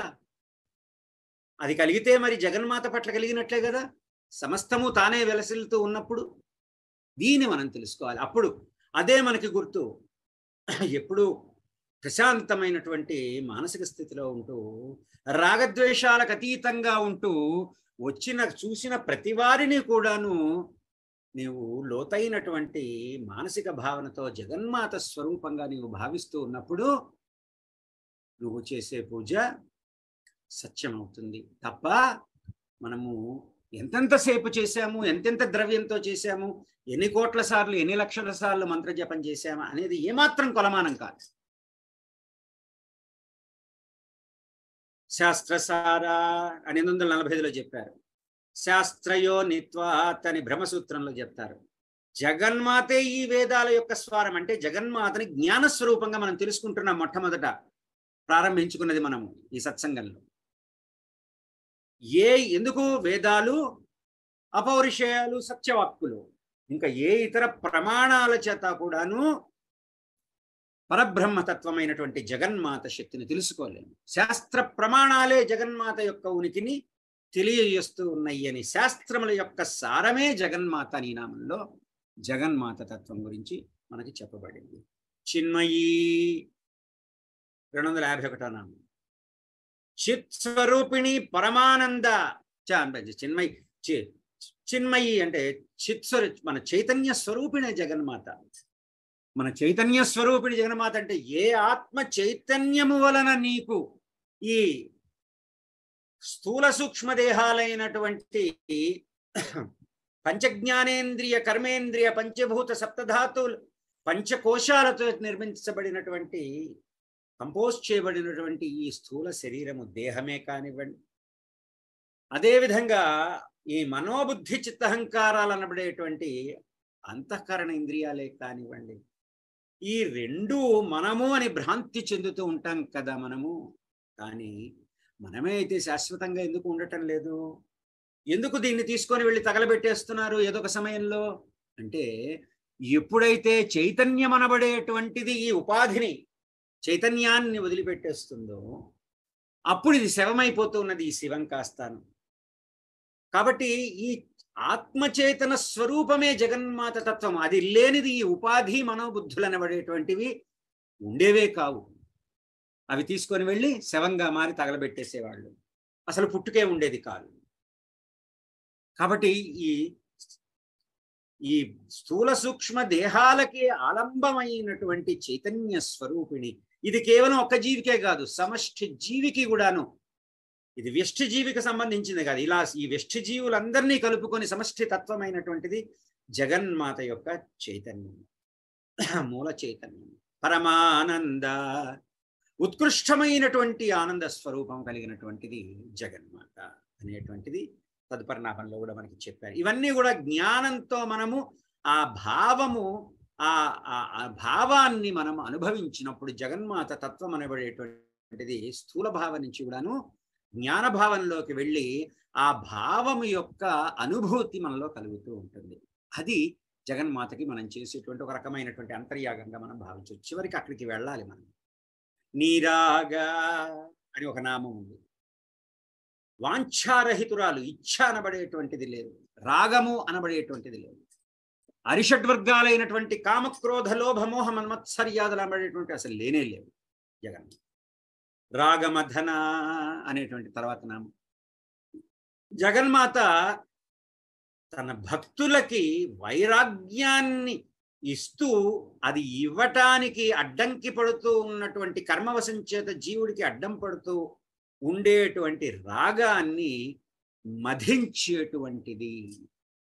అంటే నీ లోపల రాగమనబడేటువంటిది ఎప్పుడైతే ఉత్కృష్టంగా ఉంటుందో దాని వలన నువ్వు దుఃఖపూరితమవుతూ ఉంటావో, నా వాళ్ళు, నా పిల్లలు, ఇలా నా వస్తువులు అని. కానీ అవి ఎప్పుడైతే దూరం అవుతూ ఉంటాయో, వాటి నుంచి బాధపడుతూ ఉంటావో, అది ఆ మాయ నుంచి బయటపడవేసి వైరాగ్యముని అనుగ్రహించేటువంటి రాగ మదన జగన్మాత అనేటువంటిది మనం దాన్ని అర్థం చేసుకోవాలి. నీ లోపల రాగ మదనం జరగాలి అంటే జగన్మాత వైపు నీవు తిరిగి ఉండాలి ఎప్పుడు. కాబట్టి రాగద్వేషాభి ఇత్యాది వీటి నివేశాలైనటువంటి రాగాలు అసలు ఆమెకి లేనే లేవు. అలా ఉంటే ఆమె రాగమదనం ఎలా చేయగలదు? మనం అనుకుంటాం కదా, మనం పోగొట్టుకోలేము మనకి మన ఆలోచనలని, కానీ 10 మందికి సలహా చెప్పగలము. వాళ్ళని ఈ ఆలోచన తప్పంటాం, కానీ మనకు వచ్చినప్పుడు ఆలోచన కరెక్ట్ అనిపిస్తుంది. అలా అది మాయ. నిర్మదా, మదము లేనటువంటిది జగన్మాత. మదనాశిని, మదము లేనటువంటిది కాబట్టే మదాన్ని నాశనం చేయగలిగేటువంటిది. నిశ్చింత అనుకున్నాం, దుఃఖము లేనటువంటిది జగన్మాత. చింత చితా సమాజ్ఞేయ, చింతా వై బిందునాధిక, చితా దహతి నిర్జీవం, చింతా దహతి జీవితం.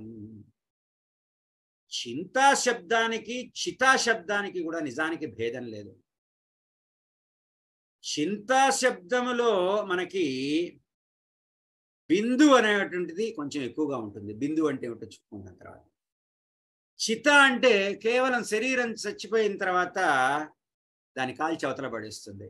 కానీ చింత ఉన్నటువంటి వాళ్ళు బతుకుతూ ఉంటూనే నిత్యం కాలిపోతూ ఉంటారు అనేటువంటిది మనము తెలుసుకోవాల్సింది. కానీ ఆ తల్లి నిశ్చింత, దుఃఖము లేనిది. అటువంటి దుఃఖాన్ని మనలో నుంచి కూడా తీసివేయగలిగేటువంటిది అనేటువంటిది మనము అర్థం చేసుకోవాలి. నిరహంకార, అహంకారాలు 3 రకాలుగా ఉంటాయి. వైకారిక అహంకారము, తైజస అహంకారము, భూతాది అహంకారాలు. ఇవన్నీ సృష్టి క్రమానికి సంబంధించినటువంటి. స్థూల శరీరాన్నే నేను అనుకోవటం తామసికమైనటువంటి అహంకారం. అమ్మా నాకు నొప్పి, నా వల్ల కాదు, అమ్మా నాకు జ్వరం వచ్చింది, లేకపోతే ఏమంటే ఏమిటది, నేను నుంచోలేను, కాసేపు కూర్చోవలసిందే అంటే ఆ దుఃఖంలో మమేకమైపోయి తాదాత్మ్యం చెందిపోయి మనము మాయాపూరితమైన దుఃఖాన్ని పొందుతూ ఉంటాము. ఆ దుఃఖం నుంచి మళ్ళా మనస్సు ప్రకోపం చెందుతుంది, మన అహం మీద దెబ్బ కొడుతూ ఉంటుంది. నీకు నా సంగతి తెలీదు, నువ్వు నా కాళ్ళు నొప్పులు పుడుతున్నాయి, ఇలా చేతులు నొప్పులు పుడుతున్నాయి, నన్ను నుంచోనివ్వవు, కూర్చోనివ్వవు, ఇలా అనుకుంటూ ఉంటారు ఇళ్లలో కదా. కాబట్టి ఈ స్థూల శరీరమే నేను అనుకోవటం తామసిక అహంకారము. ఇక్కడ జగన్మాత నిరహంకార తత్వం గురించి చెప్తుంది. సూక్ష్మ శరీరాభిమానము రాజసమైనటువంటిది. కారణ శరీరాభిమానం ఏదైతే ఉందో సాత్వికము. ఈ 3 రకాలైనటువంటి అహంకారాలు కూడాను లేనటువంటిది జగన్మాత అనేది ఇక్కడ చెప్పుకోవాలి. నిర్మోహ, మోహం అంటే స్వస్వరూప విస్మృతి. దేహము నేను అనుకోవటం చిత్తభ్రాంతి. అటువంటి చిత్తభ్రాంతులు లేనందువలన మోహము లేనటువంటిది జగన్మాత అని మనం అర్థం చేసుకోవాలి. మోహనాశిని, ద్వైత బుద్ధిని నశింపచేస్తూ కూడా ఆత్మ ఒక్కటే ఉన్నదనబడేటువంటి అనుభవైకమైనటువంటి జ్ఞానాన్ని సాధకులకి, యోగి గణాలకి, తనని ఉపాసించేటువంటి వారికి అనుగ్రహించగలిగేటువంటిది జగన్మాత మోహనాశిని స్వరూపం. ఈశావాస్యోపనిషత్తులో చెప్తారు, తత్రకో మోహ కశోక ఏకత్వముపశ్యతి. ఏకత్వ జ్ఞానం కలిగిన వాళ్ళకి ఇంకా మోహం ఎందుకు ఉంటుంది? నేనే అంతా ఉన్నాను అనేటువంటి ఆలోచన కలిగినప్పుడు నేను కానిది ఏదైతే ఉంటుందో దాని పట్ల మోహం ఉంటుంది. కానీ నా మీద నాకు ఎప్పుడున్న మోహం, మన మీద మనం ఇతరమైనటువంటి అన్య వస్తువులను చూసినప్పుడే మోహం కలుగుతూ ఉంటుంది. అదే నేననేటువంటి స్థాయికి మనం ఎదిగినప్పుడు ఇంకా దాని పట్ల మోహం కలిగి ఉండాల్సిన అవసరమే లేదు. ఎందుకు? స్వరూప జ్ఞానాన్ని కలిగి ఉంటాం కాబట్టి మనం ఎప్పుడూ కూడా. నిర్లోభ, లోభాలు లేనటువంటిది జగన్మాత. నిర్మమ, ఇవన్నీ గుణాలు జగన్మాత యొక్క గుణస్వరూపాలు. ఇవన్నీ కూడా మనం చెప్పుకున్నాం, రెండో శీర్షికలోనే ఉన్నాం. కళ్యాణ గుణాలు జగన్మాత యొక్క తత్వాలు ఇందుట్లో. నిర్మమ, ఇది నాది అనేటువంటి బుద్ధి భావము ఏదైతే ఉంటుందో అది భేద బుద్ధి అంటాం. ఇది వేరు అది వేరు అనేటువంటి ద్వైత భావము, దేహేంద్రియ భ్రాంతి, ఇది మమకారం. నాది అనుకోవటము భేదబుద్ధి, దేహేంద్రియ భ్రాంతి అనేది నా దేహము, లేకపోతే నా ఇంద్రియాలు, నా సుఖము, నా దుఃఖాలు, ఇది మమకారం. కాబట్టి ఈ రెండు కూడాను మనకి అఖండాకార వృత్తి జ్ఞానము కలిగినదైనందువలన ఈ రెండు కూడా నశించిపోయి ఆ రెండు కూడా లేనటువంటి తత్వమే జగన్మాత శక్తిగా నిర్మమ అని చెప్పబడుతుంది. నిష్పాప, ఏ పాపము లేనటువంటిది జగన్మాత. సచ్చిదానందరూపిణి 709. సత్ చిత్ ఆనంద స్వరూపం కలిగినటువంటిది. సత్ అంటే ఎల్లప్పుడూ సత్యంగా ఉండవలసింది, ఎప్పుడూ సత్యమే ప్రమాణికం. ఇంకా అసలు దానికి ఇప్పుడు అప్పుడు త్రేతాయుగంలో ఒకటి, కలియుగంలో ఒకటి సనాతనమైనటువంటి సత్యం. కాబట్టి ఈ సచ్చిదానందమైనటువంటిది రూపము సత్ చిత్తు ఎల్లప్పుడూ శాశ్వతమైనటువంటి సత్యమైనటువంటి నిత్యమైనటువంటి ఆనంద స్థితి. నిరాబాధ, ఎటువంటి భ్రాంతి, ఆ భ్రాంతి నుంచి కలిగేటువంటి బాధ అనబడేటువంటిది జగన్మాత శక్తికి ఉండనే ఉండదు. ఇలా మనకి ఇక్కడి వరకు కూడాను అనేకమైనటువంటి మనము విభాజన చేసుకొని కొన్ని నామాలు ఒకరి నుంచి, కొన్ని నామాలు ఒక చోట నుంచి తీసుకుంటూ కూడాను ఇప్పటి వరకు మనం చెప్పుకున్నది జగన్మాత యొక్క పరబ్రహ్మ స్థితికి, ట్రాన్సెండెంటల్ స్టేట్. మన మనస్సుకి బుద్ధికి కాదు, జ్ఞానం ద్వారా దాన్ని తెలుసుకొని పదే పదే మననం, శ్రవణం, మననం, నిధిధ్యాసనం చేయటం ద్వారా జగన్మాత తత్వానికి దగ్గర కాదలుచుకునేటువంటి, దగ్గర కాగలిగేటువంటి ఈ యొక్క స్థితి, శక్తి ఏదైతే ఉందో జగన్మాత యొక్క పరబ్రహ్మ తత్వమైనటువంటి స్వరూపము, నిర్గుణము, నిరాకార లక్షణాలని ఈ నామాల్లో మనకి వశిన్యాది వాగ్దేవతలు మొట్టమొదటి చెప్పుకున్న సత్సంగంలో ఆ నిండు సభలో మనకి జగన్మాత పరతత్వ లక్షణాలన్నీ కూడాను మనకి అక్కడ చెప్పారు. ఇంకొక 5 నిమిషాలు చెప్పుకుందాం, టైం ఉంది కాబట్టి. అలాగే ఈ పరాశక్తికి మూర్త అమూర్త రూపాలు రెండు కూడా ఉంటాయి. ఎందుకు? అమూర్త రూపాన్ని మనం అందుకోలేము, అంత తేలిక కాదు. మూర్త రూపం ద్వారానే అమూర్త రూపంలోకి వెళ్ళగలం. ద్వే రూపే బ్రహ్మణస్తస్యమూర్తంచమూర్తమేవచ.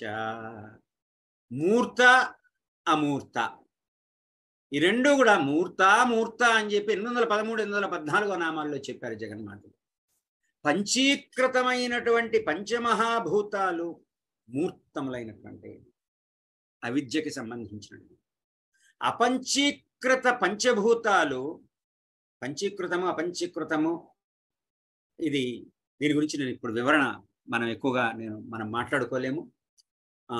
ఇంకొక సందర్భంలో మనము బ్రహ్మాండ పురాణం గురించి చెప్పుకునేటప్పుడు చెప్పుకుందాం. అది అపంచీకృత భూతాలు అమూర్తములైనటువంటివి, అమూర్తములైనటువంటి ప్రపంచము, ఇది మూర్తమైనటువంటి అంటే మూర్తము అంటే కనిపించేటువంటి ప్రపంచం. ఇదిగో ఫలానా వాడు, ఫలానా అబ్బాయి, ఫలానా ఈయన, ఫలానా ఆయన, ఫలానా వాడు చెడ్డవాడు, ఫలానా వాడు మంచివాడు, ఇది మూర్తి స్వరూపంగా కేవలం దేహాన్నే గుర్తిస్తూ ఉంటాం, వాడి బుద్ధి ప్రవర్తనని గుర్తిస్తూ ఉంటాం. కానీ దీనికి కారణమైనటువంటి కార్యకారణ సంబంధాన్ని, కర్మచేతనని గుర్తించలేము. దానికి మూల కారణమైనటువంటి జగన్మాత తత్వాన్ని గుర్తించలేము. దానితో వాడు మనతో బాగున్నాడంటే సంతోషంగా ఉంటాం, వాడితో మనతో బాగలేడంటే నిద్ర పట్టకుండా రాత్రిళ్ళు వాడిని ఎప్పుడెప్పుడు వాడిని నరికేద్దామా, చంపేద్దాం అన్నట్టుగా ఉంటుంది, లేకపోతే పంతం తెచ్చుకుందాం అన్నట్టుగా ఉంటుంది. మాయ మళ్ళీ కర్మకి హేతువులు అవుతుంది. కాబట్టి ఇక్కడ పంచీకృతమైనటువంటి పంచభూతాలు గోచరమానమైనటువంటివి, అపంచీకృత భూతాలు ఏవైతే ఉన్నాయో అమూర్తములు అనబడేటువంటివి, ఈ రెండు కూడాను మూర్త అమూర్త అనేటువంటిది జగన్మాతే. ఇవన్నీ సమస్త భూతజాలంలో ఉండేటువంటి కూటస్థ జగన్మాత యొక్క పరాశక్తిని అక్షరము అని చెప్తాం. ఇది గుర్తుపెట్టుకోండి. ఎందుకంటే మనము కొన్ని నామాల్లోకి వెళ్ళేసరికి జగన్మాత యొక్క అక్షరతత్వాన్ని వర్ణము అంటే ఇక్కడ మనము అక్షరాలతో మనం సంకేతించుకుంటాము.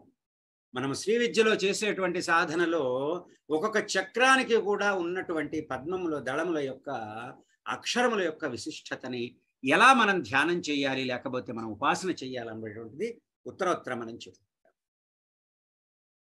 సకల ప్రపంచము కూడాను క్షరము, నాశనం అయిపోయేదే, ప్రళయకాలంలో నశించిపోతుంది. చివరికి బ్రహ్మ విష్ణు రుద్రులు కూడా.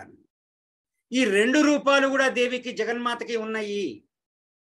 కాబట్టి ఇంతవరకు కూడా మనం ఈ రెండు సత్సంగాల్లో మనం చెప్పుకున్నది జగన్మాత యొక్క పరతత్వము, అది కంటికి కనిపించని తత్వము, మనకి శరీరానికి తెలియనటువంటి తత్వము. జ్ఞానము ద్వారా ఆ జ్ఞానాన్ని ఉపాసించి ఆ జ్ఞానాన్ని ప్రజ్ఞానముగా ఘనముగా మనలో నిలుపుకున్నప్పుడు ఆ జగన్మాత తత్వము భావానికి మాత్రము అనుభవం అవుతుంది.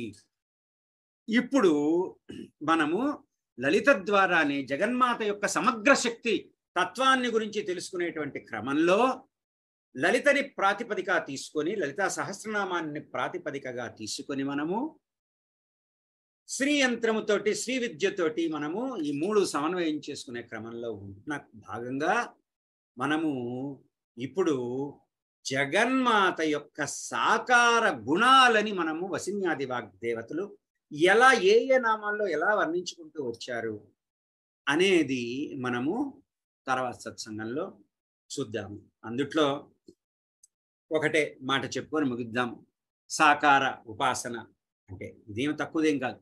నిర్గుణ సగుణ చేతి ద్విధా ప్రోక్త మనీషిభిః సగుణారాగిభిః సేవ్య నిర్గుణాతు విరాగిభిః.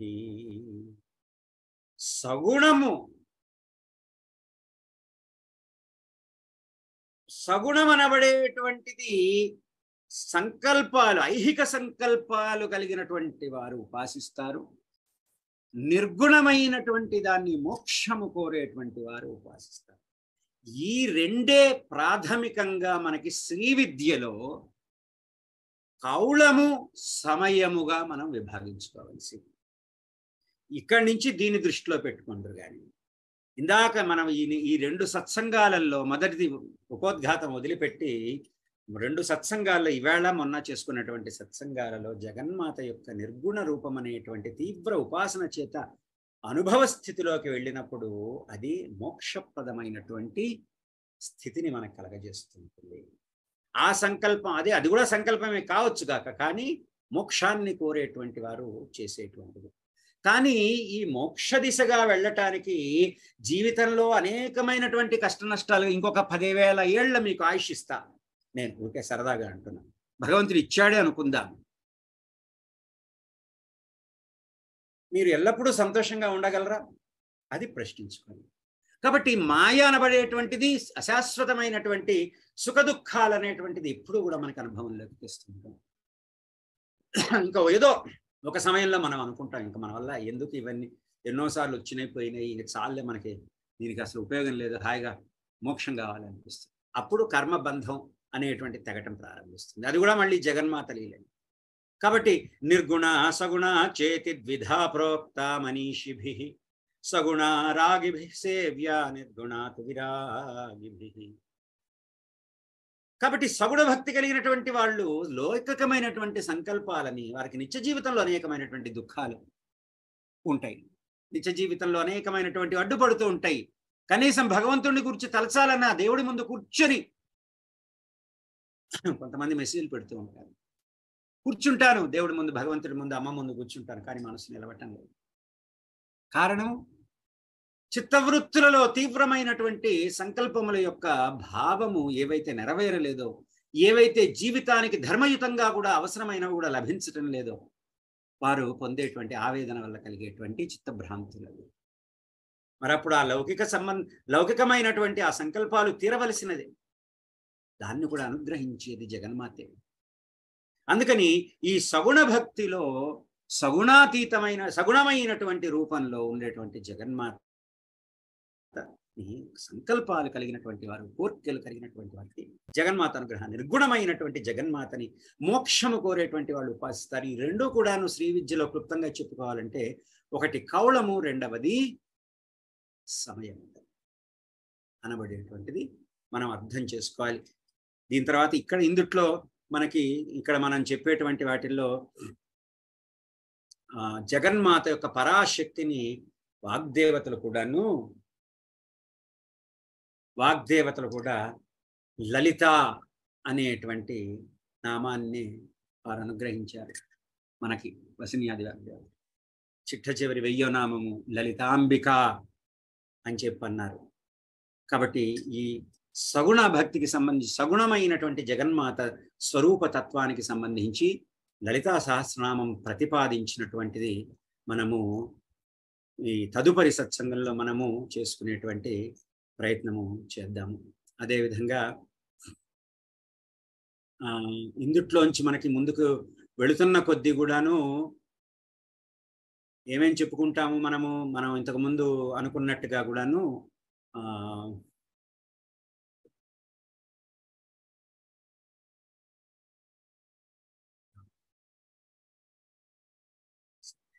ఓకే, ఇందుట్లో మనకి ఇప్పుడు జగన్మాత యొక్క ఈ తత్వం చెప్పుకున్నాం. ఏది? పరాతత్వము, నిర్గుణ తత్వము. ఇప్పుడు సాకార తత్వం చెప్పుకుంటాం. తర్వాత జగన్మాత అవతారాలు, జగన్మాత యొక్క కళ్యాణ గుణగణాలని ఏమిటి, యోగాలు ఏమిటి, శ్రీ విద్య ఏమిటి, పంచ ఏమిటి, ఇవన్నీ కూడా లలితలో ఎట్లా ప్రతిపాదించారు. దాన్ని శ్రీ విద్యలో మనకి కొన్ని సంప్రదాయాల్లో ఎలా మనల్ని దీన్ని సమన్వయం చేసుకుంటున్నాము అనేటువంటిదన్నీ కూడాను, అదేవిధంగా శ్రీ యంత్ర ఉపాసన అనబడేటువంటిది ఎలా చేస్తాము అనేటువంటిది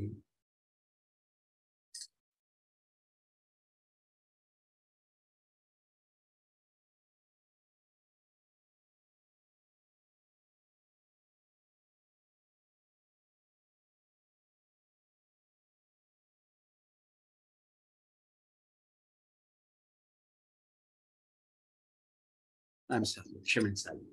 కాబట్టి దాంతో ఇవాళ సత్సంగాన్ని ముగించుకుందాం. మళ్ళీ తిరిగి మంగళవారం రోజున మనము ఈ లలితా త్రిపుర సుందరి పరాభట్టారిక, త్రిపుర సుందరి దేవి, లలితాంబిక, అదేవిధంగా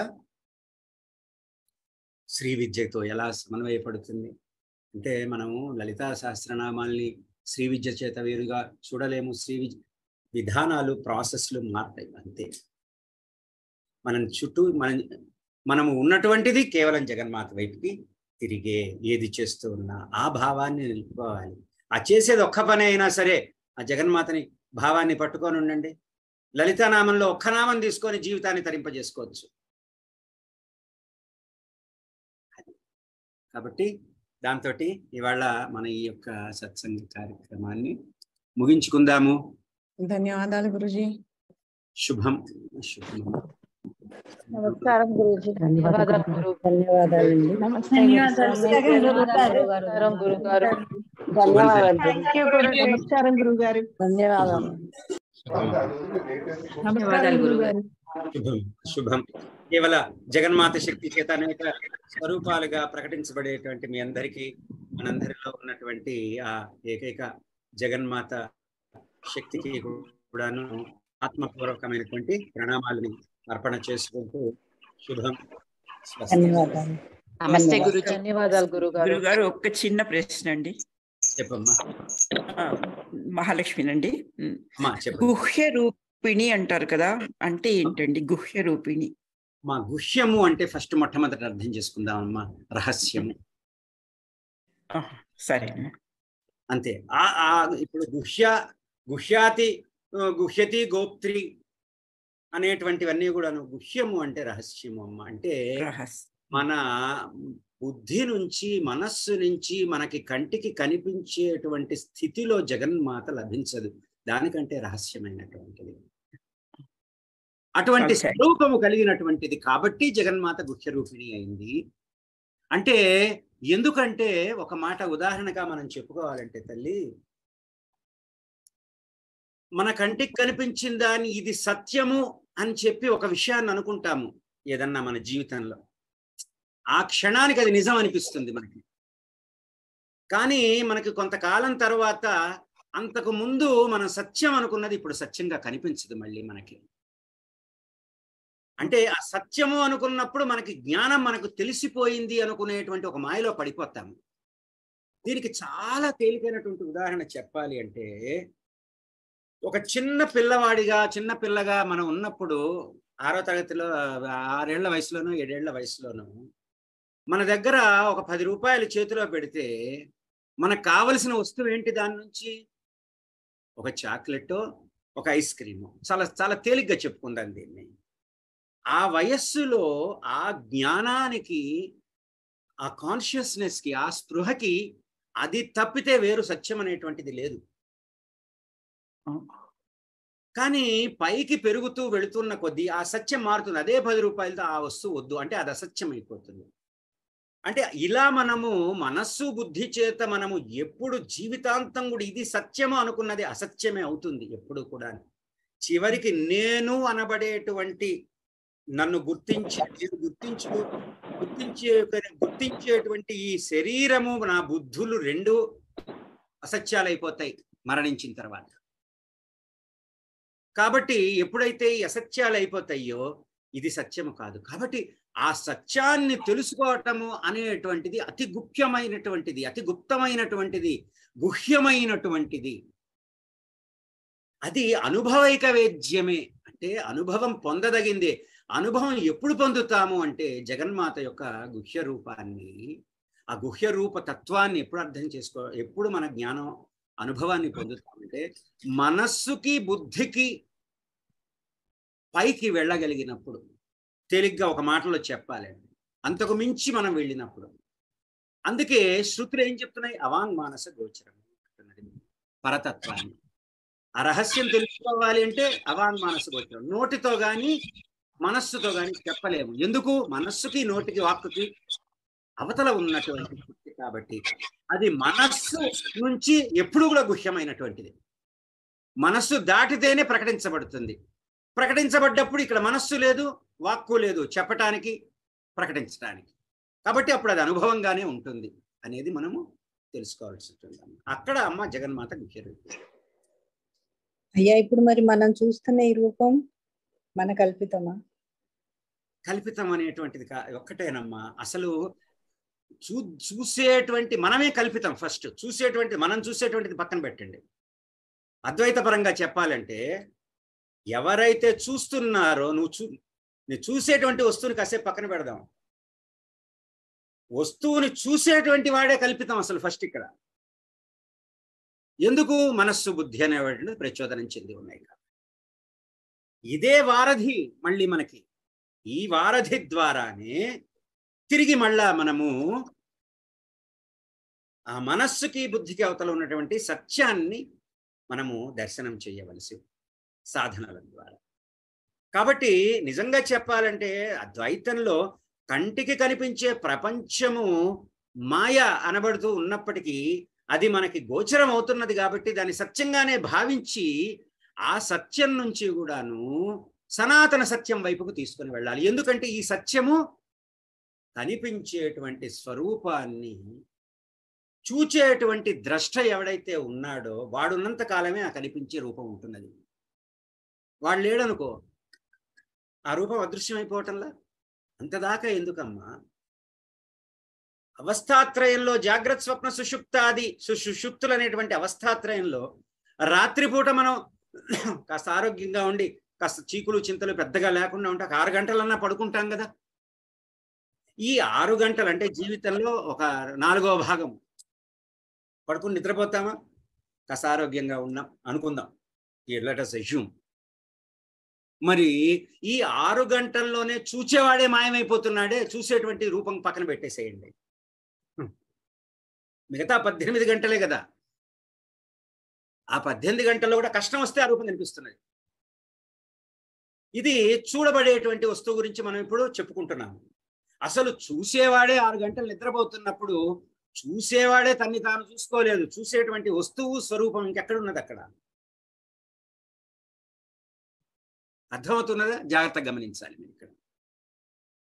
కాబట్టి చివరికి ఈ చూడబడేటువంటి స్వరూపము ఎవరి చేత చూడబడుతున్నది? ఒక చేతన ద్వారా చూడబడుతున్నది. ఆ చేతనకి ఉపాధులు ఉన్నాయి. ఏమిటది? దేహము, మనోబుద్ధి, చిత్తహంకారాలు అనేటువంటి అంతఃకరణ.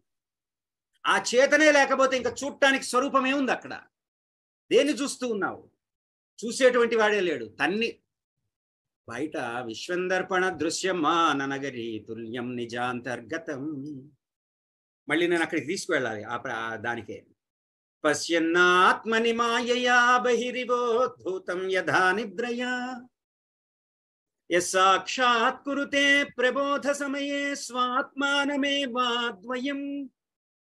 తస్మై శ్రీ గురుమూర్తయే నమ ఇదం శ్రీ దక్షిణామూర్తయే. బయట కనిపించేటువంటి సగుణ స్వరూపాలన్నీ కూడా గుణ సహితములైనటువంటి స్వరూపాలు అన్నీ కూడా నీ ఆత్మ అనేటువంటి చేతన అనేటువంటి అద్దంలో ప్రతిబింబించబడినటువంటివే తప్ప బాహ్యంగా నిజంగా లేవు. ఈ అద్దమే లేకపోతే ఇంక అసలు ప్రతిబింబమే లేదు నీకు ప్రపంచం అనబడేటువంటి కనిపించేటువంటి స్వరూపం.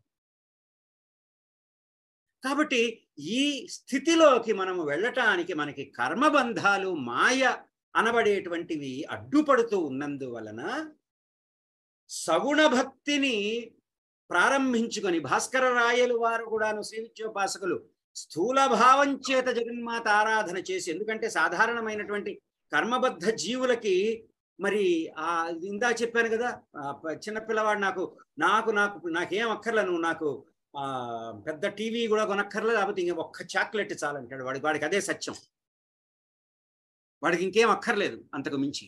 వాడికి ఉన్నటువంటి స్పృహ యొక్క శక్తి చేత ఆ వయస్సుకి. అదేవిధంగా మన కర్మబంధవశాల చేత మనకున్నటువంటి సత్యభావన అనబడేటువంటిది ఎంత తీవ్రంగా తాదాత్మ్యత అనబడేటువంటిది మనం ఏర్పరచుకుంటామంటే అది ఆత్మచేతనని ఆవరణ చేసేస్తూ ఉంటుంది. ఆ తాదాత్మ్యతలో పడిపోయి ఇదే సత్యము తప్ప ఇంకా అన్యము లేదు అనుకుంటాము. అందువలన ఒక్కొక్కప్పుడు ఈ స్వరూపం నిజంగా సత్యం కాదని చెప్పడంలో కూడా నేను జాగ్రత్త వహించాల్సి ఉంటుంది. లేకపోతే మనసుకి బాధ కలుగుతుంది. ఇదేమిటిది, నేను రోజు పూజ చేస్తానే సత్యం, ఇదేమిటి స్వరూపం కాదా అనిపిస్తుంది.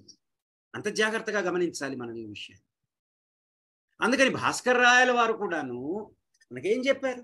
స్థూల భావం, సాధక గణముల యొక్క వారి యొక్క మానసిక స్థాయిలు, భావస్థాయిలని బట్టి కూడా, అందుకే మంత్రం అనేది ఎలా ఉంటుంది? సాధకుల యొక్క భావస్థాయిని బట్టి, మానసిక స్థాయి బట్టి ఉంటుంది. అందుకే ఎక్కడా కూడాను మంత్రాన్ని మనము 10 మంది ముందుట కూడా చెప్పరు. ఎందుకంటే 10 మందికి 10 రకాలైనటువంటి స్పృహాశక్తులు ఉంటాయి. వారి యొక్క భావశక్తులు వారి యొక్క కార్యకారణ సంబంధము ద్వారా దేని వలన వారి నిత్య జీవితంలో ఈ మాయను ఎదుర్కొంటూ సత్యం వైపుకు తిరగాలంటే అనేకమైనటువంటి స్థితిగతుల్లో ఉంటారు. అందరూ ఒకే రకంగా ఉండరు.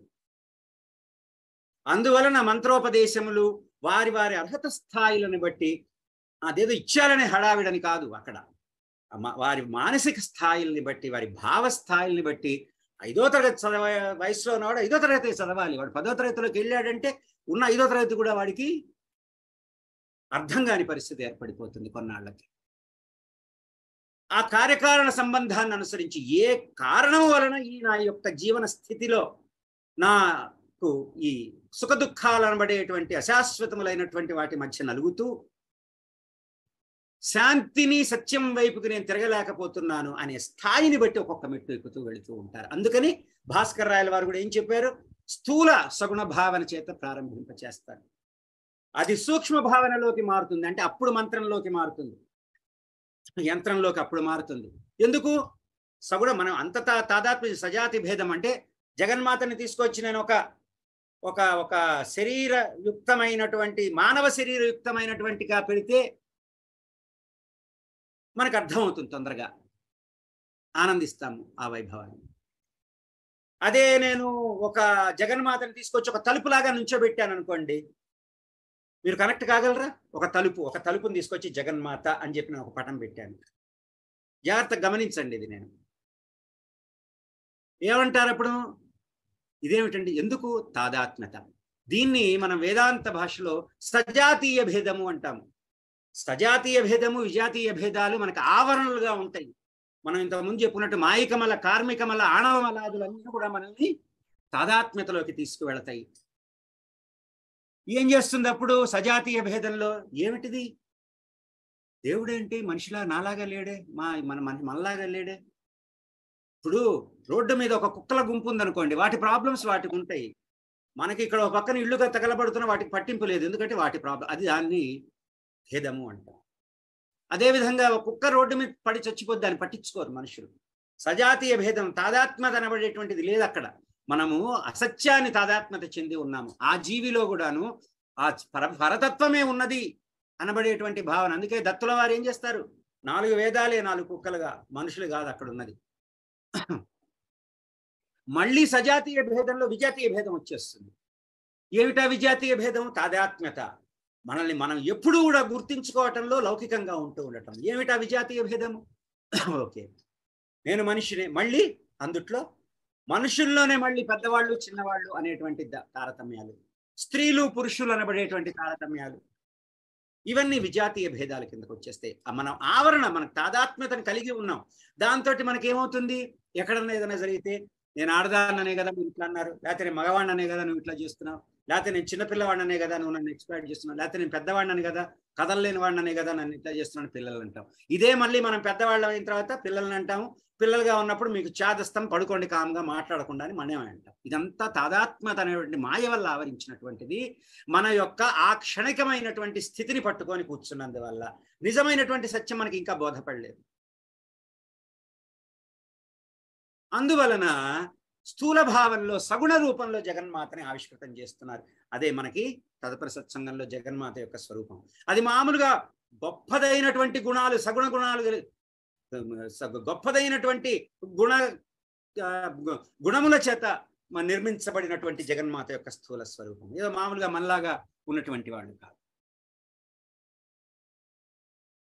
మీకు అర్థమైంది అనుకుంటాను. కాబట్టి అత్త సూక్ష్మ భావం నుంచి కూడాను పరాస్థితిలోకి వెళ్ళటము, అది సాధనా క్రమంలో ఇవ్వటం జరుగుతుంది మనకి. దాన్ని శ్రీ విద్యలో అలాగే చేసుకోవచ్చు, శ్రీయంత్రంలో అలాగే చేసుకోవచ్చు, లలితలో కూడా చెప్పింది అదే. స్థూల సూక్ష్మ భావాల నుంచి కూడాను చివరికి లలితాంబిక అని చెప్పి ఆపేశారు. ఇంకా అక్కడికి 1000వ నామం, అనేకమైనటువంటి నామాలు. ధన్యవాదాలు.